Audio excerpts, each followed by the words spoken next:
Monsieur Bassirou Diomaye Diakhar Faye dugal na fële ca conseil constitutionnel un recours en inconstitutionnalité de la loi numéro 18-2026 portant révision de la constitution du Sénégal. En même temps, mi ngi demandé conseil constitutionnel, conformément à l'alinéa 5 de l'article 17, mu traité affaire bi ci bu gaaw, plus précisément sous huitaine. Te loolu yoon maye na ko. Boo demee nga lire récépissé de dépôt bi di nga gis ne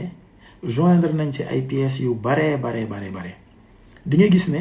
invoqué nañ sax une vieille jurisprudence de 1960 du Conseil constitutionnel français. Gis nga ne également joindre nañ ci la jurisprudence, cette fameuse jurisprudence de 2006 sur la révision par la seule assemblée. Di nga gis ne également dugal nañ ci clé USB bi nga xam ne lii amoon ci plénière bi yëpp dugal nañ ko ci. À la lecture de ces pièces ñun mën nañu jàpp ne en réalité président dafa demander ñu neenal proposition de loi bi ndax dafa jàpp ne règle yii di gouverner en réalité l'adoption d'un texte à l'Assemblée nationale, règle yi ak principe yi respecté wuñu ko, majorité bi respecté wu ko, moo tax mu demander Assemblée nationale mu neenal proposition de loi bi. Initiative bi du problème de règle yii di organiser l'adoption, xam nga boo xoolee phase révision dafa am initiative, adoption ak approbation. Initiative président xam na ne moom am na ko, député yi am nañ ko, mais moom problème am du foofu, problème am xam nga fan la maanaam nu ñu adopté en réalité texte bi dafa jàpp ne nu ñu ko adopté règle yii constitution bi leeral ne bu ñuy adopté nii la ñuy adopté nii ak nii ak nii nee na règle yooyu la ñu respecté wul moo tax muy demandé pour ñu neenal ko. Règle yooyu yan règle la boo demee nga xool c'est des règles qui sont relatives aux amendements. Ce sont des règles qui sont relatives au vote bloqué et aux amendements afférents au vote bloqué.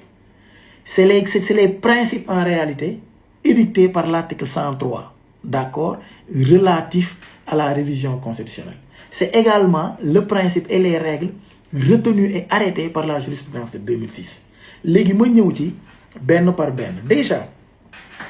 boo demee suñu constitution nga xool da ngay dem ci article 82. Article 82 alinéa 2 moom moo lay wax ne en réalité amendement yi bu ñu koy def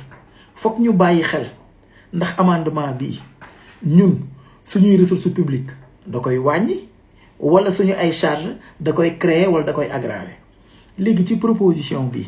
xam nañ ne créer nañu un organe boo xam ne moom mooy chargé wu des élections te organe boobu boo ko créer te defoo ay mesures compensatrices en réalité su boobaa da ngay violer cette disposition constitutionnelle. Ma liiral leen ko ngeen dégg. Les propositions et amendements formulés par les députés ne sont pas recevables lorsque leur adoption aurait pour conséquence soit une diminution des ressources publiques, soit la création ou l'aggravation d'une charge publique, à moins que ces propositions ou amendements ne soient assortis de propositions de recettes compensatrices. Par conséquent, fii nii président day jàpp ni ñii comme seen proposition de révision bi dañ ci dugal benn organe boo xam ne en réalité dina créer ay charges ba pare waxuñu ay mesures compensatrices, dañuy jàpp ne day jàpp ne en réalité day violer alinéa bii nekk ci biir constitution bi. Loolu mooy benn. Ñaar, sur le vote bloqué. Vote bloqué vote unique la boo xam ne yoon dafa may nguur en réalité bu ñuy adopter un texte nguur am na sañ-sañ ne assemblée nationale dama bëgg texte bii boo leen di ko adopter ngeen procéder à un vote bloqué, à un vote unique. D'accord, mais est-ce que assemblée nationale jour boobu loolu lañ def? Déedéet, assemblée nationale jour boobu noonu defuñu vote bloqué, dañoo def vote article par article. Sur ce fondement nguur bi dafa jàpp ne en réalité ci mbirum vote bloqué bi dañ ko violer. Loolu mooy benn. Ñaar, par rapport aux amendements, vote bloqué fu mu am day amaale également ne amendement yi yu nguur bi rek la ñuy jël. Amendement waa assemblée nationale kenn du ko jël, kenn du ko xool. Nguur bi amendement yu mu def rek yu mu laaj rek la ñuy jël. Te jour boobu gis nañ ne non seulement vote bloqué bi dañ ko bañal nguuru Sénégal, ñaareel bi mooy en réalité amendement yi nguuru Sénégal laaj yëpp dañ ko faxas tegee ko ne le. Par conséquent nguuru Sénégal ak président de la République day jàpp ne ñii en réalité règle yii di gouverner le vote bloqué, règle yii di gouverner en réalité les amendements du gouvernement qui doivent être recevables en cas de vote bloqué defuñu ko su boobaa c'est une violation de la constitution d'accord loolu mooy deuxième point bi ma leeral leen ko fii mu ne si le gouvernement le demande maanaam bu laajtee vote bloqué l'assemblée saisie se prononce par un seul vote sur tout ou partie du texte en discussion en ne retenant que les amendements proposés ou acceptés par le gouvernement mais jour boobu non seulement vote bloqué bi dañ ko écarté ñaareel bi mooy président amendement yu mu laaj yëpp dañ ko écarté jëluñu ko en compte par conséquent mën nañu jàpp ne fii dafa am violation léegi dafa am benn mbir bu ma bëggoon leeral ñu bëri dañuy wax ne en réalité vote bloqué c'est exclusivement en réalité pour les lois de finances non seulement texte bi waxu ko mais loolu xaw ma fan lañ ko teg conseil constitutionnel dina ci wax mais loolu mooy première précision deuxième précision ñii di wax ne en réalité pour le vote bloqué c'est pour les projets de loi pas pour les propositions de loi encore une fois le texte ne l'a pas dit et en droit en réalité lu ñu jàngal d'une manière simple dès la première année on ne distingue pas là où la loi ne distingue pas par conséquent la loi n'a pas distingué par conséquent on ne peut point distinguer donc loolu mooy troisième point bi le quatrième point bi c'est par rapport à l'article 103 xam nga article 103 à son alinéa 4 et 5 dafa lay wax clairement le président décide maanaam c'est le président qui décide de la voie d'approbation est-ce la voie parlementaire ou la voie référendaire c'est le président de la République qui en décide et clairement l'article 103 à son alinéa 4 et 5 le dit précisément en retenant ceci en disant le président décide. Qu'est-ce que le président Diomaye a décidé dans cette affaire? Le président Diomaye, par le concours de son ministre de la Justice, a décidé en plénière que le texte allait être approuvé par le peuple, d'accord, en référendum. Mais on a entendu le président de l'Assemblée nationale, à savoir Ousmane Sonko, dire qu'en réalité, il s'attend à ce que le président promulgue cette proposition de révision constitutionnelle parce que le texte non seulement a été adopté, mais approuvé à la majorité des 3/5 des suffrages valablement exprimés.